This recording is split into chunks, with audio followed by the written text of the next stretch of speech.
Hi there, I'm Jonathan.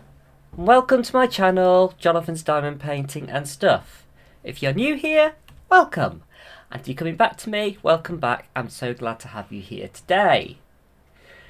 So this is a little bit unusual for me, but I'm going to do another Whip and Chat this week because there are so many things going on with me mentally that I think I just need to offload. And I thought this video would be helpful for me just to be able to share with you guys, and also just like get all these things out of my head, and just make me feel a little bit better while also updating you at the same time. Okay, so I'm working on Magical Potions by Nathaniel Mortensen, a Diamond Art Club kit for the hashtag Spring Alongathon event for Jan's group DAC Fans UK. All links will be below. Before I start, though, I wanted to just do a mini unboxing, just because I wanted to open this now. And I was doing this video anyway, and I just thought I'm not going to do a special video just for this, because it's such a tiny thing I bought, but I just thought I would show you guys while I'm on there. So just opening it the wrong way to hide my address details. Okay, and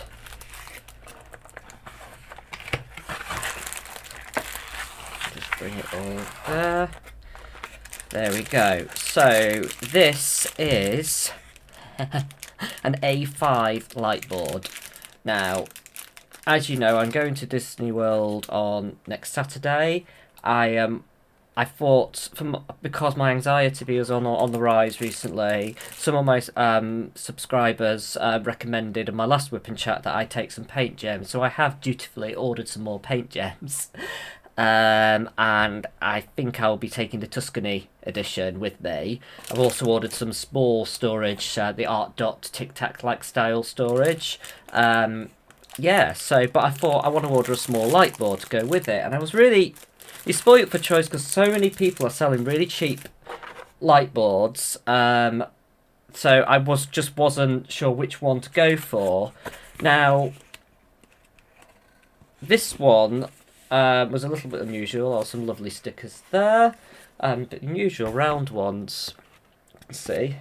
Because it has a battery pack with it. So most of the ones that have the rechargeable light boards are quite expensive. They're around about the £30–35 mark for like an A4 light board. And my favourite one, my HSK, do sell one in that size. But I didn't really want to spend that amount of money on something. And I did want an A5 one because I just thought I don't like having all that extra light around, the paint gems, So this takes 4 AA batteries, yeah,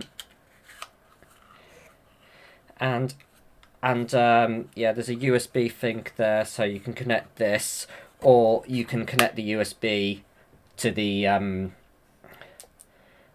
light board itself, to a power supply, and just use the light board that way.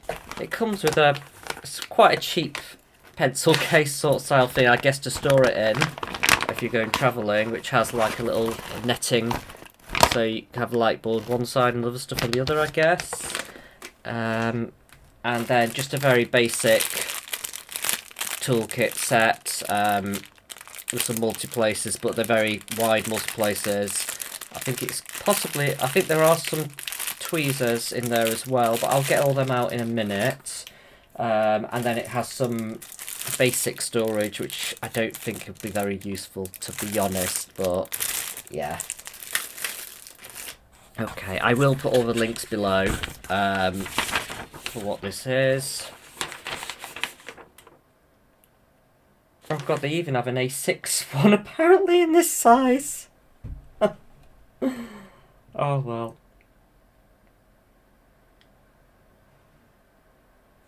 I'm just like looking at all the uses that are listed on here, and diamond painting isn't one of them, but I'm sure it'll be fine. Right, so let's just get this out. Just put this underneath now. And there you go. So I imagine most of the time I might be using it the other way around, but yeah.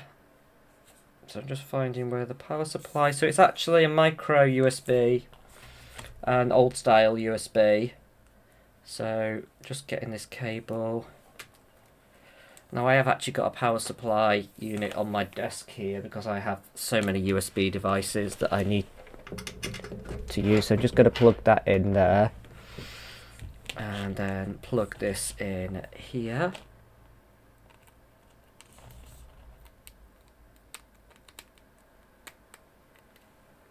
Oh, sorry, wrong way around. There we go. And then just, let's try switching this on. There we go. I'm just going to peel this back. It's a very, very flimsy thing, but this was about £16, I think, so it wasn't a lot of money. But you can get these light bulbs for as cheap as like £6 or whatever, you know, so that goes on, and I think you hold this down.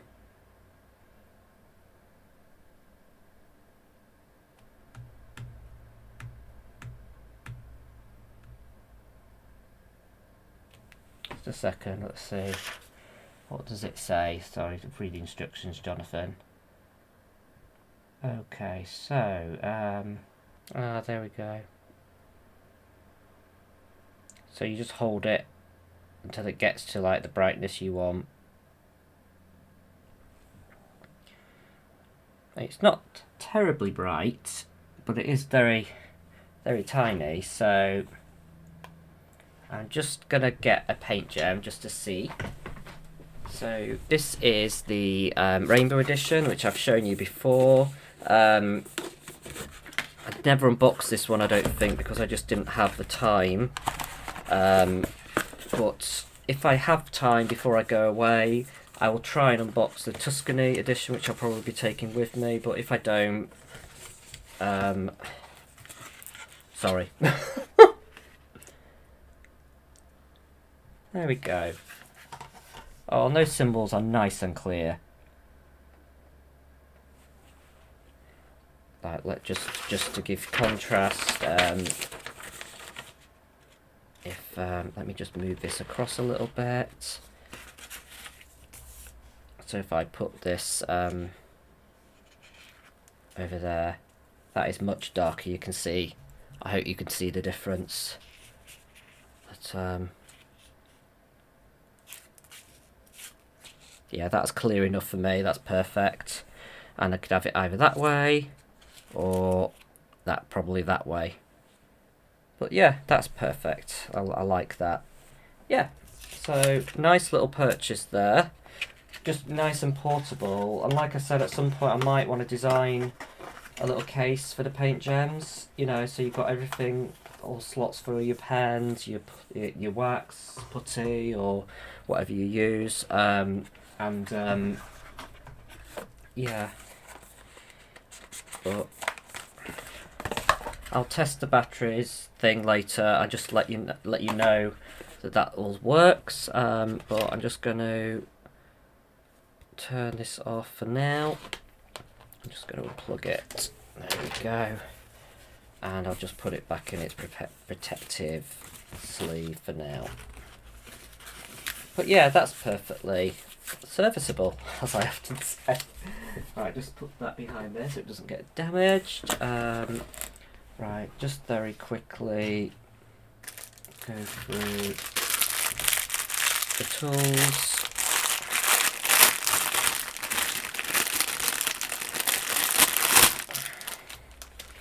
Yeah, so it has loads of these traditional wax, some normal, some like angled tweezers, some baggies, and yeah, all these are nice grips on these pens.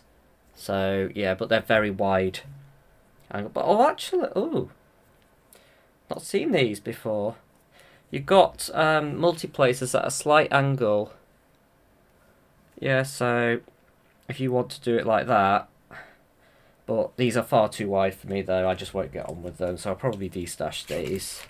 But yeah, that's nice that it comes with all of that. And like I said, it comes with these weird containers as well. And I guess you just empty your drills into there. It's almost like a makeup case.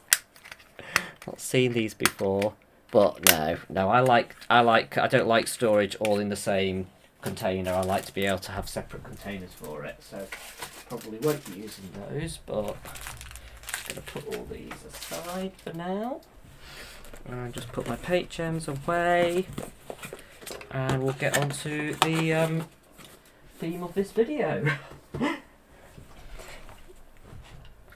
Okay, so just before I get on with it, just show you my progress so far. So I've done all of the first one, and I think I was starting this one up here at this time last week, and I'm just almost finishing this one. So at the moment I'm managing about a window a week, so it's 12 windows, so that'll be 12 weeks. So I would I'm trying to think how long this event was only going on for 2 months, for 8 weeks, and I'm away for 2 of it, so there's no way this is going to be finished, but I'm not pressuring myself at the moment. I've got a lot of things going on mentally. It's not healthy for me to push myself, you know, so this will get done when it gets done. I'm not sure, I may continue this once the event is finished until it's done. My priorities are just changing all the time. I know I had a big plan about what I was going to do and when, but I'm not a fast diamond painter, so I'm just really going with it. But yeah, so like I said, this is some kind of underwater, some kind of cavern, this one, and then this is a luck potion, as you can see by the like little shamrock there, and love the grass and everything. It's kind of got wings on a spiky tail, you know, and it's been held up by chains because of the spikiness at the bottom. It will just topple over if you try to stand a potion like this.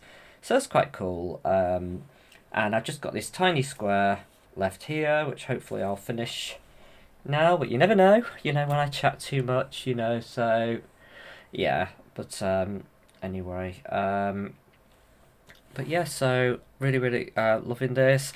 Like I said, I get a bit bored with the brickwork, but I'm getting used to it now, so yeah, and I'm liking how it's coming up, so yeah. I'm working with a couple of tram mats of my own. As I've spoken before, I designed these. I've got my space one, which I don't really have many of these left now. I think I've got 1 or 2, but they're not actually officially being sold on my site. If you want to be involved, if you want to buy these, I have an eBay store, but it's closed now until I get back from holiday, so it'll be reopening. I think it's the 13th of May. I think Monday the 13th of May, but yeah, I'm just trying to have a look. Yeah, Monday the 13th of May. Just double checking on my calendar then.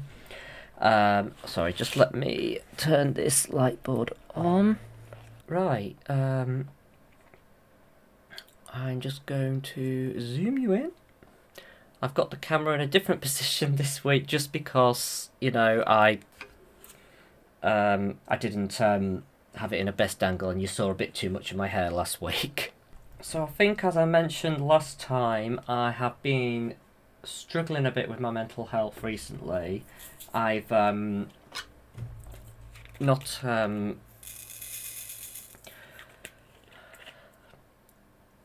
really been coping the best. I pushed myself a bit too much, which I'll go into a little bit, and yeah, and so last week I decided, like, I was going to see my sister, my nephew, my mum and dad for my sister's birthday, and it was meant to be for the whole weekend, and I cut that short to a day, excuse me. Yeah, I cut that short to a day, which was the right decision, and it was a nice day and everything, but I've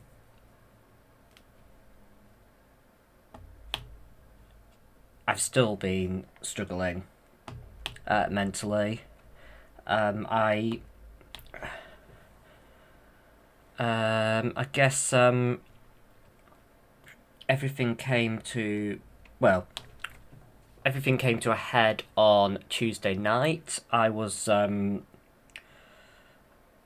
wasn't feeling too bad, or I didn't feel I felt too bad, and I was just doing routine things. I was just doing my list for work and my lunch for the next day because I was due in on Wednesday. I'd spent the day with Sarah. Sarah didn't think I was right, and Sarah's very astute at picking things up that even I can't pick up in myself.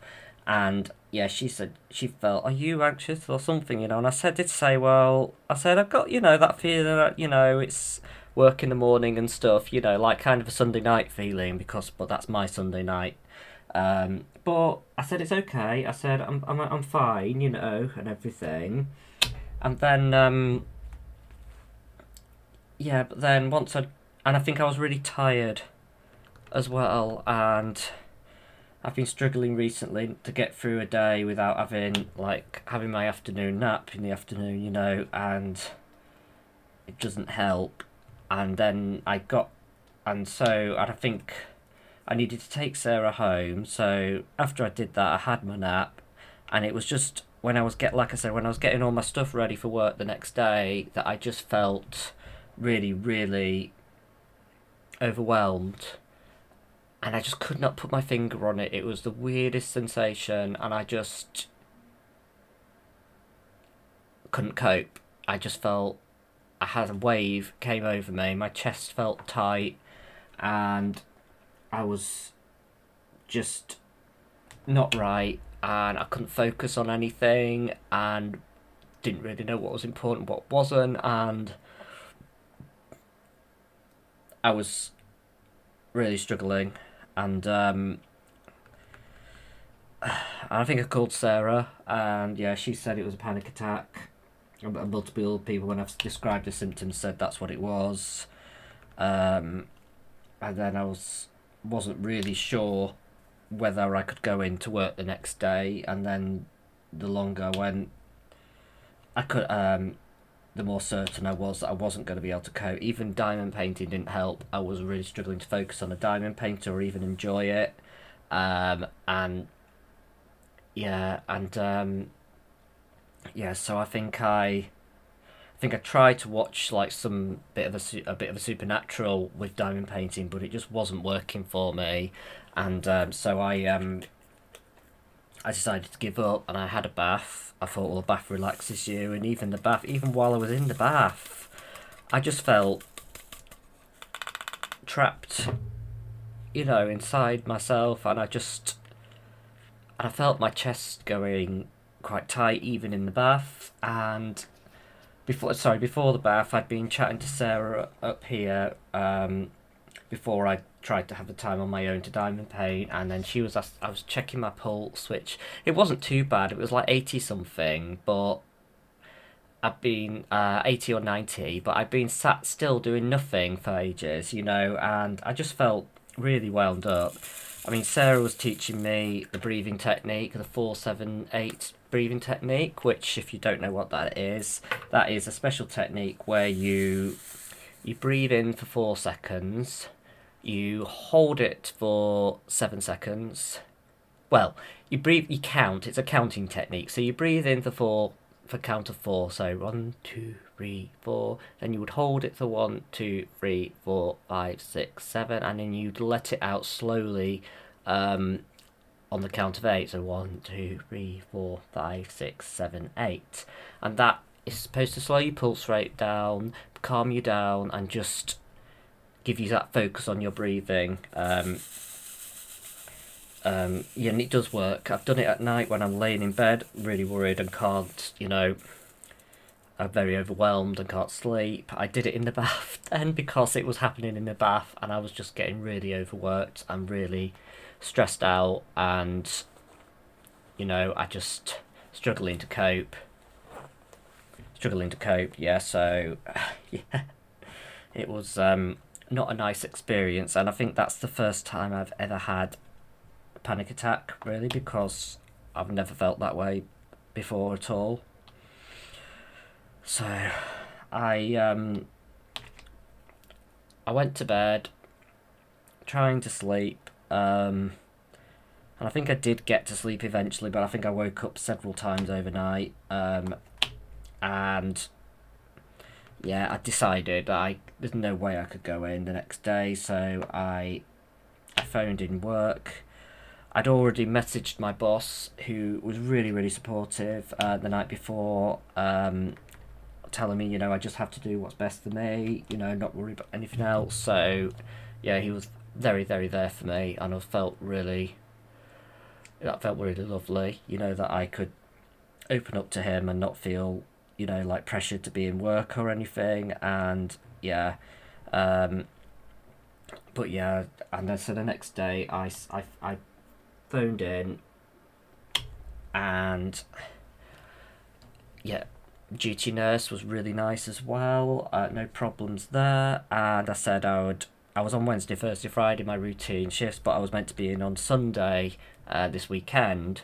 But I said I'm definitely not going to be in Monday, Tuesday, Wednesday, but I'll hopefully try to be in on the Sunday. And I mean, that is a bit of a guilt speaking, because I do feel, I don't think there's ever been a time when I've been off sick when I've not felt enormously guilty, for not being there.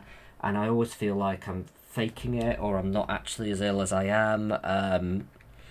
But it's called imposter syndrome, I just always feel like, oh, yeah, I could be in, but I could push myself. But the way I'm feeling right now, even I know it's not right, so, and I need to do what's right for me. So, yeah, so I didn't go in.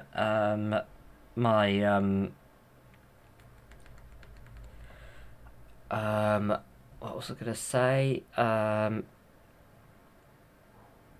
to think what I did that day. Not a lot. I've been trying to go for a walk for several days, and I haven't really managed it.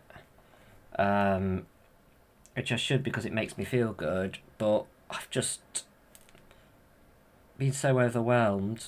I've not even been able to leave the house other than to do basic chore things. I mean, I think I think on Thursday it was a bit better because I had a friend who's cat sitting for us when we go away, and I reached out to her because I've not actually spoken to her since I asked her to cat sit for us a few months ago. And so I just messaged her saying, "Is it okay? It's still okay, isn't it? I just wanted to make sure it's okay. Sorry I haven't been in touch," because just everything's just been so full on for the last couple of months, So yeah, she said, yeah, it's fine. And I said, "Oh, do you want to FaceTime?" And then she said, "Well, if you've got time, we could go and have lunch together." And so yeah, so that's what we did. So I met up with her and had lunch. Yeah, that was nice to catch up with her and just, I guess, feel normal. But I was obviously had to go over with her everything that had happened, and that wasn't easy, obviously, because we've not seen each other for 2 to 3 months, So yeah. So I had to go relive all of that, but it was nice to see her and hear her news as well. So then I went home, and as usual I was so tired I had to go for a nap again, and then before you know it the whole day's gone, So and I think I have been doing more diamond painting recently just to help, I think once I decided I wasn't going into work, I managed to do this to help calm myself down.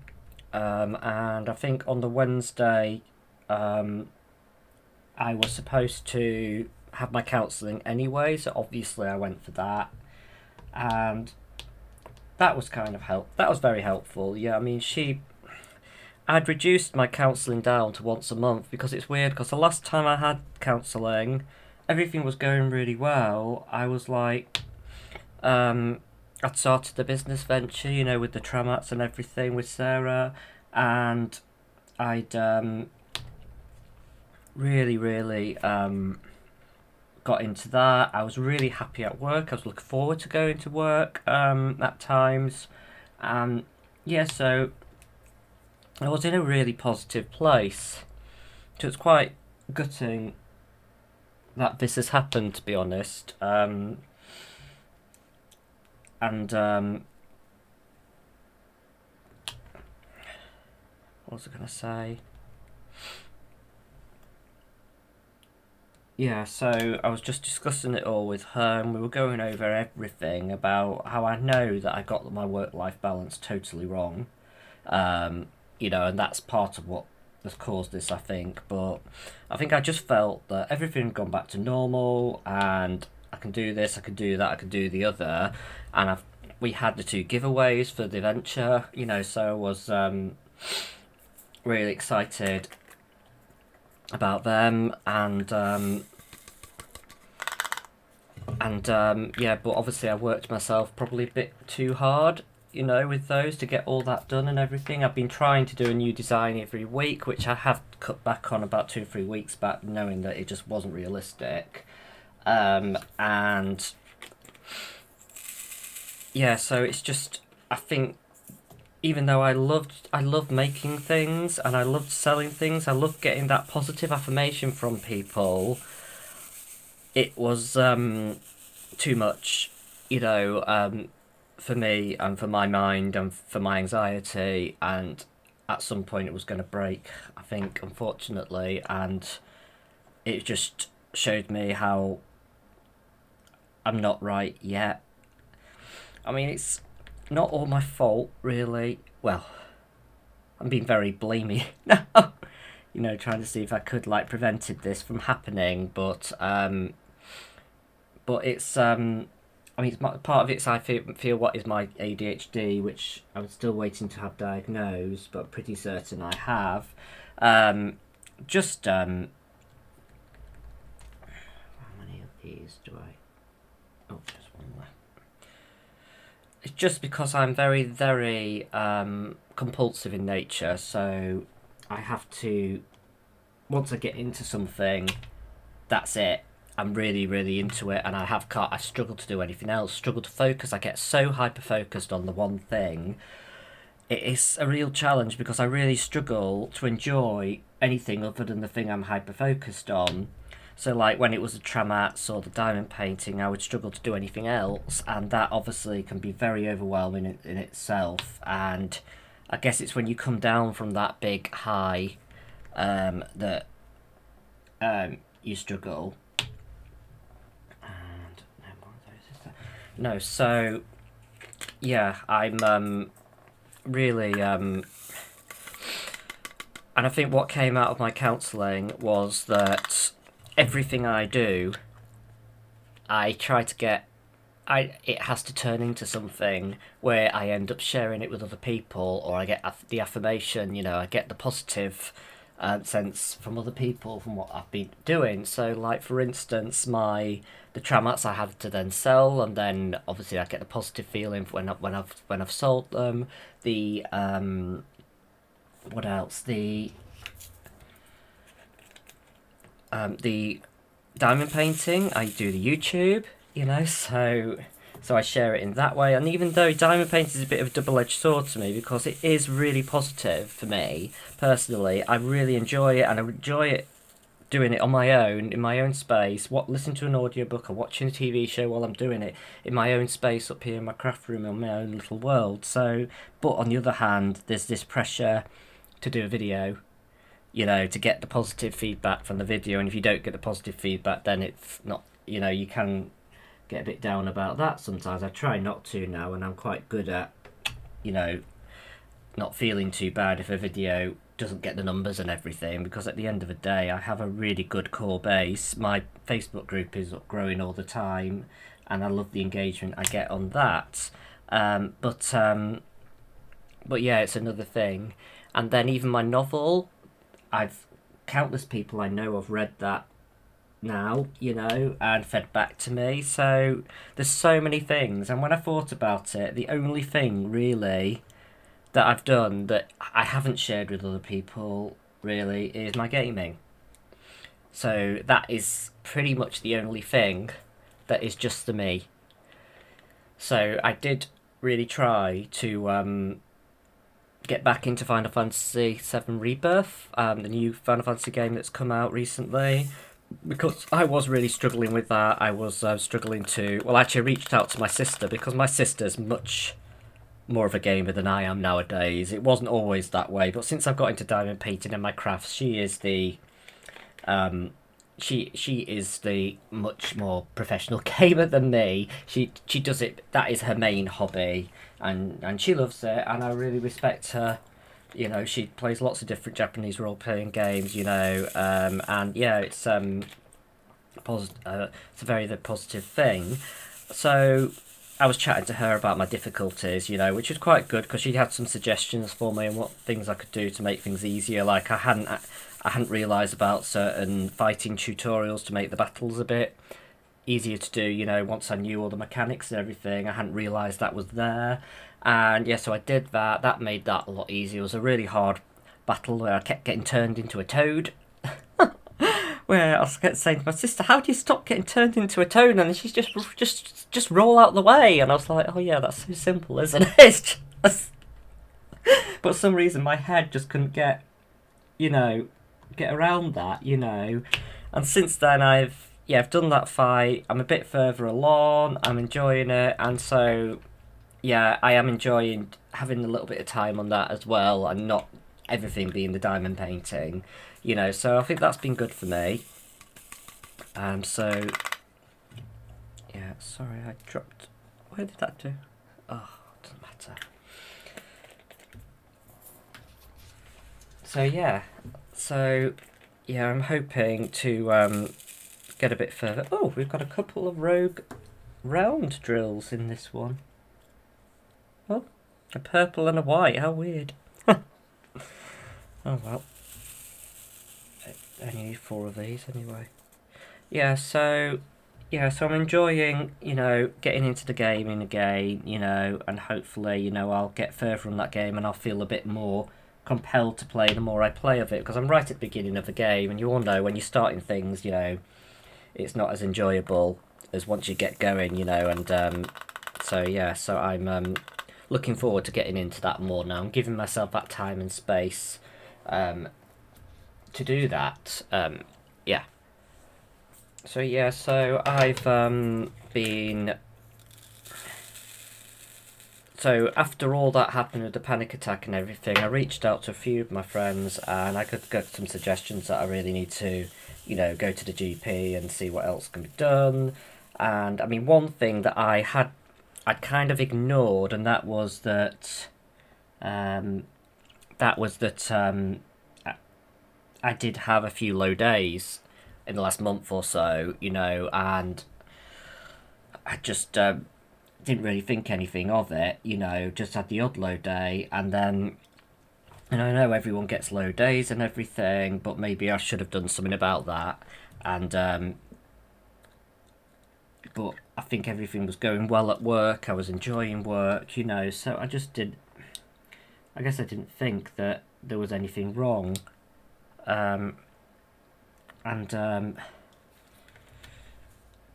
yeah, so but because everyone suggested to me, you know, that I need to go back, get this sorted and everything, so I got an appointment with the GP. My practice has actually had a bit of difficulties recently as one of their main partners has just left, so there's it's really quite hard to get a GP appointment, but I rang them in on Thursday morning, and although they wouldn't, for some reason, they wouldn't let me. My surgery have something called a sit and wait, so acute problems, but they wouldn't see me on sit and wait for a mental health problem, which I think is bizarre to me. Which is this separation of mental health issues that, and it's this obsession with that if you have a mental health problem, you have to go through like the crisis team, or you have to, you know, it's, but not all mental health problems are like life and death, you know, or crisis, you know, it's, you can just want to go in and check up and, you know, just get it, you know, just maybe get your doses altered so that you're not feeling as low anymore, and that's not an urgent problem, you know, but you still need to be seen quite urgently, because if you don't, then that could escalate downwards and create a downward spiral. So, but anyway, they had an appointment the next day, and yeah, and so I went in today, and I had that appointment. Very, very nice doctor. It was a locum, but he worked at another surgery, and I'd actually dealt with him before, you know, in the course of my job. So it was nice, you know, for us to connect on that level as well. But anyway, yeah, but he was actually very, very attentive. I'd never met him before, so he was asking me about how what I'd done in all my time. He was quite interested, you know, what did you do in those 6 months when you were off? And I explained to him, you know, about the YouTube and everything, and he was really, really good at listening, you know, with all the things that I was into and everything, and my compulsive nature of my hobbies and everything that I do, you know. So he was really, really good, and I don't think I've actually had that level of attention from a GP before, you know. So I was bowled over by his manner and his attitude, and it was just really, really positive thing. So yeah, and so we decided to increase my sertraline again, my antidepressant, and I've been having some reflux difficulties recently. I've never been diagnosed with any gastric problems. I've actually gone through investigations previously. They never found anything, and I stopped all my medication, and it kind of went away. But then but then a few years later, it came back again. So I just went on like a PPI, proton pump inhibitor, esomeprazole to manage it, and it's been okay. But recently, it's not.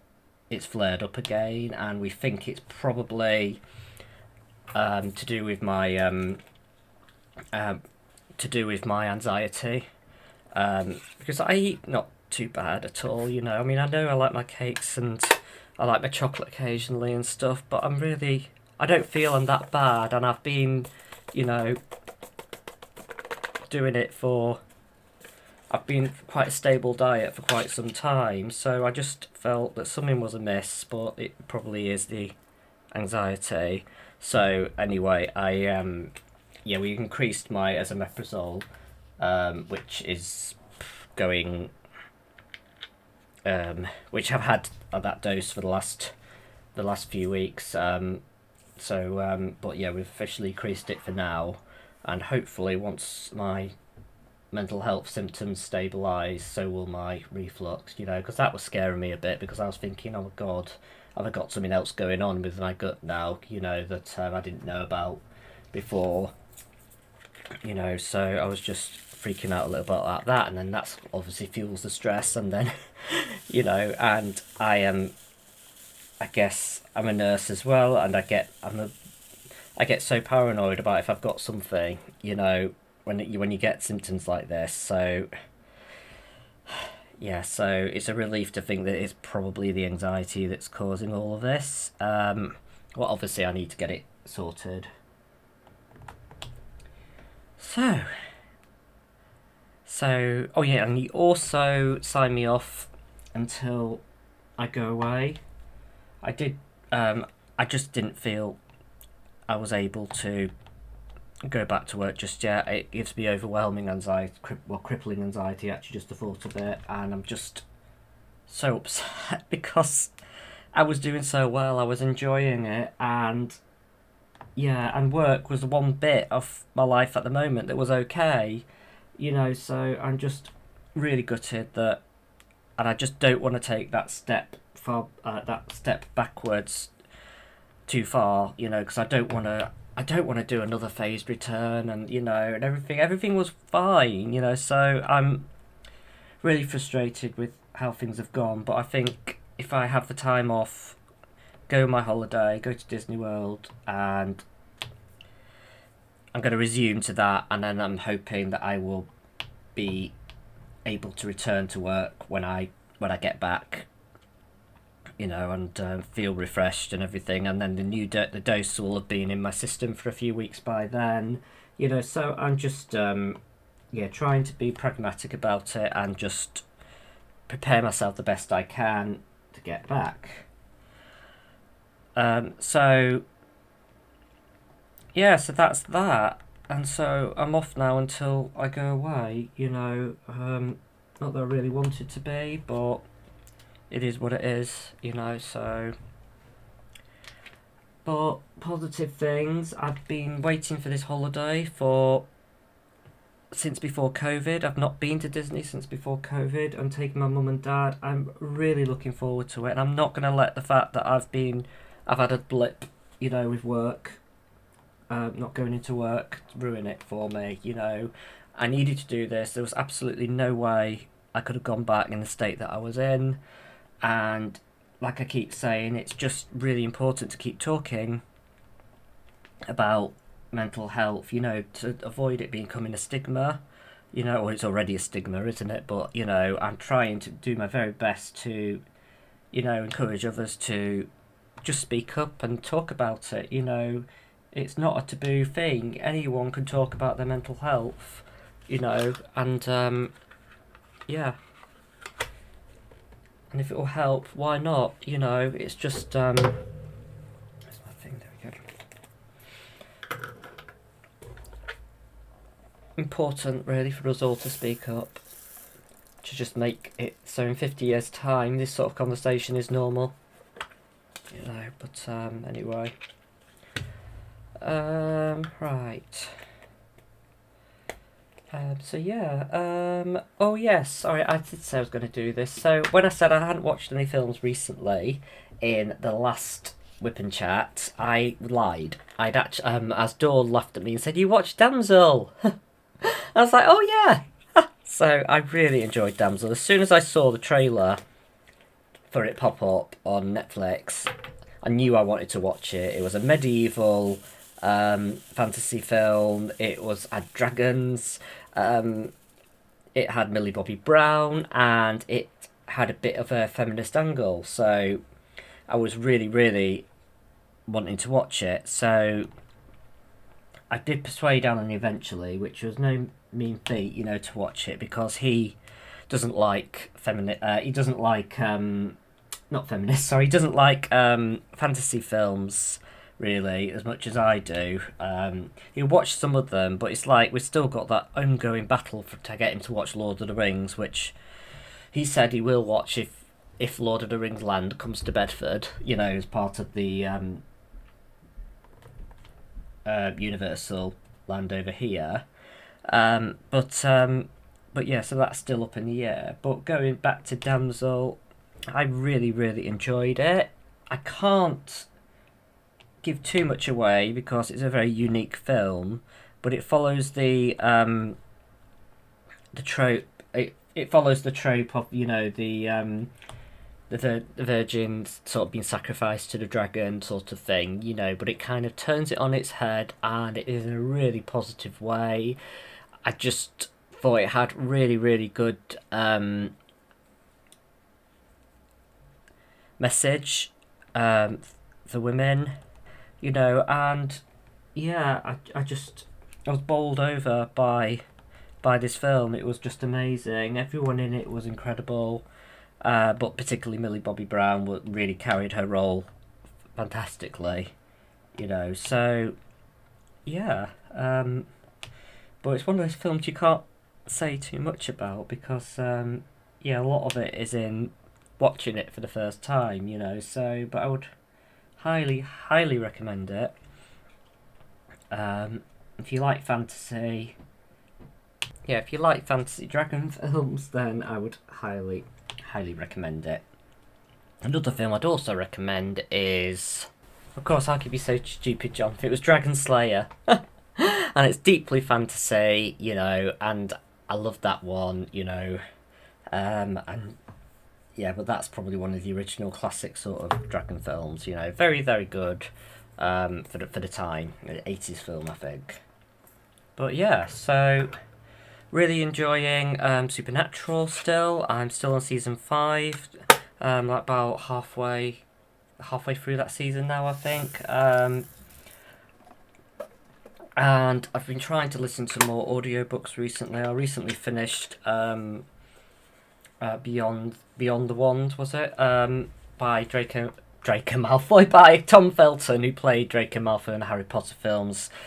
I loved that. I don't like autobiographies at all, but that one spoke to me, and the audiobook is fantastic. He's really, really good at bringing across everything he's been through, you know, and how it affected his life, and just, you know, him as a person. And it was just amazing to hear, and heart-rending in places, you know, heart-wrenching, sorry, in places, you know. So I really, really did enjoy that a lot. I would highly recommend it. Even if you don't like autobiographies, I would recommend you giving it a try. Okay, so I'm going to try and do some content for while I'm away, if I can, but like I said, it's just if I'm up to it mentally. You know, I've already got one in the pipeline, the Anne Stokes Dragon kit, the Mystery Dragon kit, so Sarah's got it. Me and Sarah have done that, unboxed that together, and we were hoping next week, if I'm up to it, and if she's up to it, we'll do a Wip and Chat where we try and kind of go a bit more into about Sarah, you know, and some of the issues she's had, you know, with her undifferentiated connective tissue disease, you know, and how it's affected her life recently. And I'll hope to put that out as well while I'm away. But yeah, thank you so much, guys, for being here.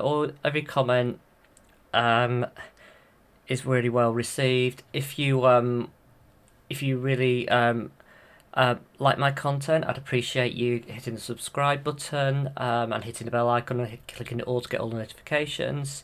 If you like this video, please give it a thumbs up. It just helps the algorithm, you know, helps people find my content. And if you want to be part of my little community, I have a Facebook group that's growing at a nice steady pace. I think we've just got about 214 members now, you know. So yeah, it's a nice little group, and people, you can post your progress of anything diamond painting related, and or just start a discussion about something, you know, and just it's just a nice friendly group, you know. So I like how it's growing a lot, and of course I will put my progress updates on there as well. And I will also put any product releases, you know, when I do a new Tramat design, which won't be for a little while now, but I will get there, you know. But thank you so much, everyone, for being there for me on my channel. I really appreciate your support, and I'll see you in the next video. Bye for now.